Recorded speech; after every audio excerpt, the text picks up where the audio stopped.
Hi, my name is Courtney Lattimore, and I am the Interim Deputy Chief Procurement Officer with the District of Columbia. The first is to remember that I am a servant leader. It is not about me, that I'm working not just for the constituents of the District of Columbia, but also for everyone on the team. When they do great, I do great. The second one is accountability. There's nothing worse than someone that will not own their problems. So if I break it, I fix it, and if I don't know how to fix it, I'm definitely going to try to figure out how.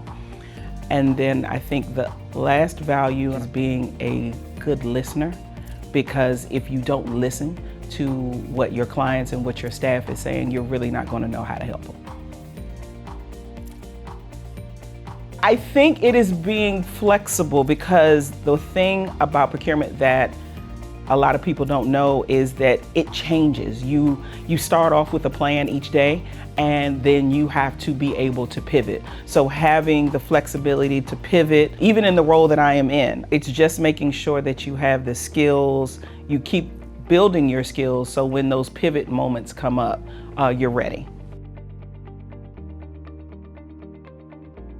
Understanding that not everyone gets the same opportunities across the board, and trying to lead with empathy. There are people looking to me to see how I've navigated my path and to understand the weight that comes with that. So there are decisions that I make, there are ways that I show up to let people know that it is okay to be a Black professional, to be a Black woman professional, because it adds to the space, it doesn't take away. And so you have to own that, you have to walk in that confidence. And I think knowing my history makes it so that I'm intentional about how I show up in the world.